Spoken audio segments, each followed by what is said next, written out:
Varahi silver jewellery. ఇప్పుడు మన Varahi Silks KPHB store first floor లో 28 March hero Teja Sajja, heroine Meenakshi Chaudhary చేతుల మీదుగా గ్రాండ్ ఓపెనింగ్ జరగబోతుంది. ఇరాన్ పై దాడులను ముమ్మరం చేసింది ఇజ్రాయెల్. యాష్ నగరంలో 2 అణు ప్రాసెసింగ్ కేంద్రాలపైన మిస్సైళ్ల వర్షం కురిపించింది. అయితే ఇజ్రాయెల్ మిస్సైల్స్ దాడిలో స్వల్పంగా దెబ్బతిన్నాయి అణు ప్లాంట్లు. రేడియేషన్ వెలువడకపోవడంతో పెను ప్రమాదం తప్పింది. అయితే ప్రతీకార దాడులకు సిద్ధమవుతుంది ఇరాన్. పశ్చిమాసియాలోని ఇజ్రాయిల్ అమెరికా అనుబంధ పరిశ్రమలను వెంటనే ఖాళీ చేయాలని కూడా ఉద్యోగులకు వార్నింగ్ ఇచ్చినటువంటి పరిస్థితి. హార్ముజ్ను తెరిచేందుకు ఏప్రిల్ 6 వరకు కూడా ట్రంప్ గడువు విధించారు ఇప్పటికే.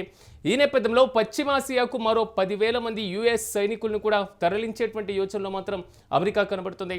సో అణుస్థావరాలపైన దాడి మాత్రం కొంతవరకు కలకలం రేపుతున్నటువంటి పరిస్థితి. హార్ముజ్ జలసంధి ఓపెన్కి ఇచ్చినటువంటి గడువును కూడా ఇరాన్ బేఖాతరు చేస్తున్నటువంటి సిచ్యువేషన్. ఈ నేపథ్యంలో పశ్చిమాసియాకు మాత్రం 10,000 మంది యుఎస్ సైనికుల్ని కూడా తరలించేటువంటి యోచన. మరి ముఖ్యంగా హార్ముజ్ జలసంధిని ఎలాగైనా కైవసం చేసుకోవాలి అనేటువంటి ఆలోచనలో మాత్రం అమెరికా కనబడుతుంది.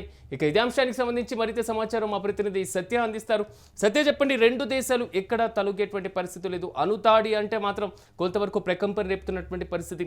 రేడియేషన్ రాకపోవడం మాత్రం కొంతవరకు ఊపిరి పీల్చుకునేటువంటి విషయంగానే చెప్పుకోవాలి. పూర్తి డీటెయిల్స్ ఏంటి? పశ్చిమాసియాలో ఇజ్రాయెల్ అలాగే ఇరాన్ మధ్య జరుగుతున్నటువంటి ఉద్రిక్తలు పరాకాష్ఠకు చేరుకున్నాయి. అయితే ఇప్పటికే ఇజ్రాయెల్ అమెరికా సంయుక్తంగా చేస్తున్నటువంటి దాడిని సమర్థవంతంగా ఎదుర్కొంటున్నటువంటి ఇరాన్ కు ఇది ఒక షాక్ అనే చెప్పుకోవచ్చు. ముఖ్యంగా ఊహించని రీతిలో ఇరాన్ పైన దాడి చేయడం, ముఖ్యంగా ఇజ్రాయెల్ వాయుసేన ఇరాన్ లోని యాజ్ ప్రావిన్స్ లోని ఉన్న అర్దఖాన్ ఎల్లో కేక్ తయారీ కేంద్రాన్ని లక్ష్యంగా చేసుకుని క్షిపణి దాడులకు దిగింది. ఆ క్షిపణి దాడిలో అటు అరాక్ వద్ద ఉన్నటువంటి కండోబు భారీ ప్లాంట్ పైన, అంటే వాటర్ ప్లాంట్ పైన కూడా దాడులు చేసింది. ఏదైతే ముఖ్యంగా ఈ 2 యార్డ్స్ కావచ్చు అలాగే అర్దఖాన్ కావచ్చు 2 అణు తయారీ కేంద్రాల వద్ద అట్లాగే ఈ క్షిపణి దాడులు చేసింది. దాంతో పాటు హెవీ వాటర్ ప్లాంట్, అంటే ఇరాన్ లో పెద్ద వాటర్ ప్లాంట్ అయినటువంటి ఈ ప్లాంట్ కోమ్డాబ్ సంబంధించినటువంటి వాటర్ ప్లాంట్ ను కూడా ధ్వంసం చేసిన పరిస్థితి ఉంది. అయితే ఈ దాడుల్లో అణు ప్లాంట్ స్వల్పంగా దెబ్బతిన్నాయని మరి ఇరాన్ అణు సంస్థ మరి ఏఈఓఐ ధృవీకరించింది. అయితే ఎటువంటి ప్రాణ నష్టం కానీ ఎటువంటి పరిసర ప్రాంతాల్లో రేడియేషన్ కానీ వెలువడలేదు, ప్రమాదం తప్పిందని మరి అటు అంతర్జాతీయ అణు సంస్థ ఐఏఈఏ కూడా మరి స్పష్టం చేసిన పరిస్థితి కనబడుతుంది. ఒక్కసారిగా ఇరాన్ కూడా అలర్ట్ అయింది. అక్కడ ఉన్నటువంటి ఏదైతే అక్కడ ఉన్నటువంటి జనాలను, అక్కడ ఉన్నటువంటి యంత్రాంగాన్ని కూడా మొత్తం కూడా అక్కడ నుంచి వెళ్ళిపోవాలని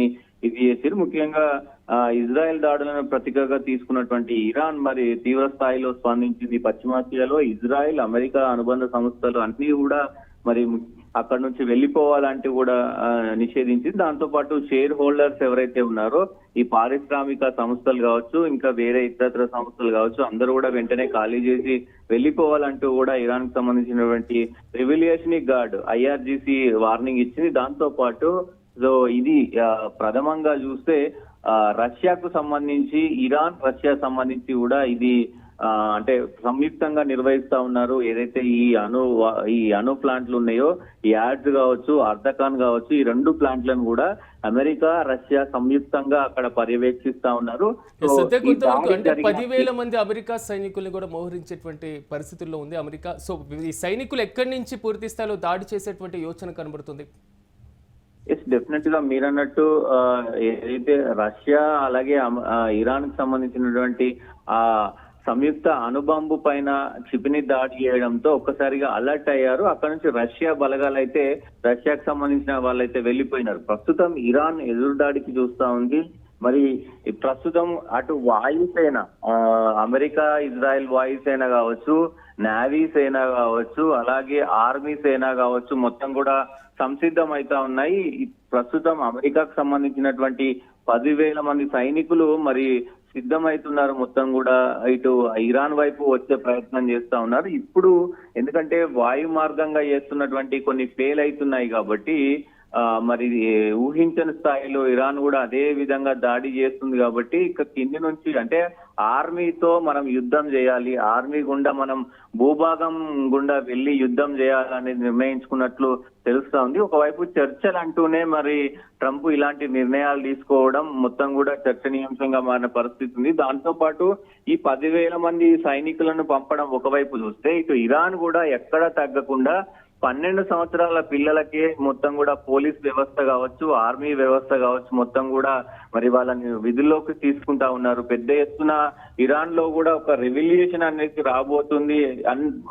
ఇటు అమెరికా కంటే ధీటుగా కూడా అందరినీ, అటు పౌరులతో సహా ఇటు చిన్న పిల్లలు 12 సంవత్సరాల పిల్లల్ని ఆ ట్రాఫిక్ దగ్గర కావచ్చు, సిగ్నల్స్ దగ్గర కావచ్చు, వేరే ఇతరత్ర పోలీసు వ్యవస్థలకు సంబంధించినటువంటి మొత్తం వ్యవహారాన్ని కూడా వాళ్ళకి అప్పచెప్తా ఉన్నారు. దేశ భద్రతే మనకి ఇంపార్టెంట్, దేశం ఫస్ట్, ఏదైనా పక్కన పెట్టండి, దేశం ఫస్ట్ అంటూ కూడా నినాదాలు మరి చెప్తూ కూడా ఇవి చేస్తున్న పరిస్థితులు కనబడతా ఉన్నాయి. ఎక్కడ కూడా తగ్గకుండా మరి ఉద్రిక్తలు నడుస్తా ఉన్నాయి. ఇప్పటికే మరి హార్మూజ్ జలసంధి మరి ఏప్రిల్ 6 వరకు తెరవాలి అంటూ కూడా మరి గడువునిచ్చిన పరిస్థితి అయితే ఉంది. ఆ అమెరికా అధ్యక్షుడు డొనాల్డ్ ట్రంప్ కు మరి మరోసారి కూడా గడువు ఇచ్చాడు. ఏప్రిల్ 6 వరకు మరి ఈ గడువును పొడిగించారు. మరి ఇప్పట్లో జలసంధి తెరవకపోతే, అంటే ఈ 6 తారీఖు లోపు మరి జలసంధిని తెరవకపోతే గనక ఏదైతే ఇంధన క్షేత్రం పైన ఎనర్జీ ఇన్ఫ్రాస్ట్రక్చర్ సంబంధించి దాడులు చేస్తామని చెప్పిందో ఆ దాడులు ఖచ్చితంగా చేస్తామంటూ ట్రంప్ మరోసారి వార్నింగ్ ఇస్తా ఉన్నారు. ప్రస్తుతం ఈ 2 దేశాలు, ఇజ్రాయెల్, అమెరికా సంయుక్తంగా నిర్వహిస్తున్నటువంటి ఈ యుద్ధం ఇరాన్ పైన ఏదైతే ఉందో ప్రస్తుతం కొంత చర్చనీయాంశంగా మారింది. ఇటు 2 దేశాలు, ఇటు ఇజ్రాయెల్, అమెరికా సంయుక్త దేశం, అలాగే ఇరాన్ కూడా చర్చలు అంటూనే సంయుక్తంగా అటు దాడులను ఎదుర్కొంటుంది, ఎదురుదాడి చేస్తుంది. అమెరికా కూడా కొంత ద్వంద్వ వైఖరి అవలంబిస్తుంది. ట్రంప్ కూడా కొంత ఆచితూచి అడిగేస్తా ఉన్నాడు. ఎందుకంటే చర్చలు జరుగుతున్నాయి, కీలక చర్చలు జరుగుతున్నాయి అంటున్నాడు. ఇటు మరి అటు వాయుసేనను పంపిస్తున్నాడు, ఇటు నౌకాసేనను పంపిస్తున్నాడు, మరి భూభాగం గుండా కూడా ఆర్మీ సేనను పంపిస్తున్నారు. మొత్తం కూడా అన్ని దేశాలు, అంటే అటు శాంతి చర్చలు అంటూనే ఏ దేశం ఆ దేశం కూడా చాలా సందిగ్ధంగా మనకి ఎట్లాంటి పరిస్థితులు వచ్చినా ఎదుర్కొనే విధంగా అన్నిటికీ సిద్ధమవుతున్న పరిస్థితులు కనబడుతూ ఉన్నాయి. యుద్ధం మరింత ముదురుతుందా అనే తీరులో కూడా మరి చూడాల్సిన అవసరం అయితే ఉంటది. ఇప్పటికే మోడీ కూడా మీటింగ్ పెట్టి అందరికీ హెచ్చరించిన పరిస్థితి ఉంది. ఎలాంటి పరిస్థితి వచ్చినా సమర్థవంతంగా ఎదుర్కోవాలి అని చెప్పిన విషయాన్ని కనుక మనం చూస్తే, సో ఏంటి అమెరికా, ఇటు ఇజ్రాయెల్, మరి ఇరాన్ కూడా మరి అమెరికా ఏదైతే గల్ఫ్ దేశాలు కావచ్చు ఇజ్రాయెల్ పైన దాడి చేసే అవకాశం ఉందా? ఇప్పుడు ముగిసినటువంటి ఏదైతే ఈ గ్యాప్ ఉందో, ఇప్పుడు మరో వారం రోజుల పాటు మరోసారి మరి గడువునిచ్చారు ఈ మొత్తం కూడా ఈ యుద్ధానికి సంబంధించి. ఈ 10 రోజుల తర్వాత ఓన్లీ మొత్తం సెట్ చేసుకోవడానికే గ్యాప్ ఇచ్చాడా మోడీ? అంటే మొత్తం ఇటు ఆర్మీని కానీ, ఎయిర్ బేసెస్ కానీ, అలాగే నేవీకి సంబంధించి కానీ, ఇటు వాయుసేనని కానీ మొత్తం సంసిద్ధం చేయడానికే ఈ వారం రోజుల గడువిచ్చాడా? మరి దానికి ఇరాన్ ఎట్లా స్పందిస్తుంది అనేది కూడా చూడాల్సిన అవసరం అవుతుంది. మరి మరో ప్రపంచ యుద్ధమే రాబోతుందా అనేది కూడా అర్థమవుతుంది. మరి ఏం జరగబోతుంది అనేది రోజుకి కూడా ఉత్కంఠ అయితే నెలకొన్న పరిస్థితులు కనబడుతున్నాయి సిరాజ్. ఏదేమైనప్పటికీ ఒకవేళ యుద్ధాలు చేసుకుంటున్నారు సరే ఉంది, కానీ ప్రస్తుతానికి ఇండియాలో కొంత పరిస్థితులు చాలా ఉధృతంగా మారుతా ఉన్నాయి. ఈ యుద్ధం ఇంకా ముందుకు వెళ్తే గనక, ఇంకా తీవ్రంగా మారితే గనక ఆ హార్మూజ్ జలసంధి దగ్గర ఇప్పటికే కొంత ఉద్రిక్త వాతావరణం కనబడతా ఉంది. సో ఈ యుద్ధం ఎక్కువ అయితే హార్మూజ్ జలసంధి దగ్గర నెట్ వైర్లు కట్ చేస్తారు అనేది స్పెక్యులేషన్ వస్తా ఉన్నాయి. ఆ నెట్ వైర్లు కట్ చేస్తే గనక మరి ప్రపంచం మొత్తం కూడా అల్లకల్లోలమయ్యే అవకాశం ఉంటది. చూడాలి అసలు ఏం జరగబోతుంది ఏంటి అనేది కొంత మరి విచారకరంగానే ఉందని చెప్పుకోవచ్చు Siraj. Right Satyam, thank you. మొత్తం మీద ఇరాన్ పైన దాడులను ముమ్మరం చేసింది ఇజ్రాయెల్. యాజ్ నగరంలో 2 అణు ప్రాసెసింగ్ కేంద్రాలను కూడా మిసైల్స్ వర్షం కురిపించినటువంటి పరిస్థితి కనబడుతుంది. ఇజ్రాయెల్ మిసైల్స్ దాడిలో స్వల్పంగా దెబ్బతిన్నాయి అణు ప్లాంట్లు, కానీ రేడియేషన్ వెలువడకపోవడంతో ఒక పెను ముప్పు తప్పిందని చెప్పుకోవాలి. ప్రతీకార దాడులకు కూడా సిద్ధమవుతుంది ఇరాన్. ఈ నేపథ్యంలో పశ్చిమాసియాలోని ఇజ్రాయెల్, అమెరికా అనుబంధ పరిశ్రమలను కూడా టార్గెట్ చేయాలని, వెంటనే వాటిని ఖాళీ చేయాలని కూడా ఉద్యోగులకు వార్నింగ్ ఇచ్చినటువంటి పరిస్థితులు కనబడుతున్నాయి. హార్ముజ్ జలసంధిని ఏప్రిల్ 6 లోపు ఎలాగైనా తెరవాలి. ఇది ట్రంప్ పదే చేసినటువంటి కామెంట్. కానీ పశ్చిమాసియాకు మరో 10,000 మంది యుఎస్ సైనికుల్ని కూడా పంపుతున్నటువంటి పరిస్థితులు కనబడుతున్నాయి. ఈ నేపథ్యంలో ఇరాన్తో పాటుగా పూర్తి స్థాయిలో ఎక్కడ తలొగ్గేటువంటి పరిస్థితులు కనబడట్లేదు. గల్ఫ్ దేశాలపైన విరుచుకుపడేటువంటి పరిస్థితులే కనబడుతున్నాయి. తాజాగా అణుదాడి వరకు సిచ్యువేషన్ వెళ్తున్నటువంటి పరిస్థితి. గతంలోనూ ఇరాన్ చేపట్టినటువంటి నయాజ్ అణుదాడి ఏదైతే ఉందో, అణుస్థావరం ఉందో దాని సమీపంలో దాడి చేయడం కొంతవరకు కలకలం రేపింది. మళ్ళీ తాజాగా మరో 2 అణుస్థావరాలపైన దాడి చేసినటువంటి పరిస్థితులు. రేడియేషన్ బయటికి వస్తే మాత్రం ఒక భారీ విధ్వంసమే ఏర్పడేటువంటి అవకాశాలు అయితే చాలా స్పష్టంగా ఉండేవి. కొంతవరకు ఊపిరి పీల్చుకోవాలి యుద్ధానికి సంబంధించినటువంటి ఇలాంటి ఘటనలు. ఈ నేపథ్యంలో ఒక్కసారిగా మాత్రం యుద్ధ తీవ్రత మరింత పెంచేటువంటి యోచనలో మాత్రం ఇజ్రాయెల్తో పాటుగా అమెరికా కనబడుతున్నాయి. ప్రతీకార దాడులకు కూడా ఇరాన్ సిద్ధమవుతున్నటువంటి పరిస్థితి కనబడుతుంది.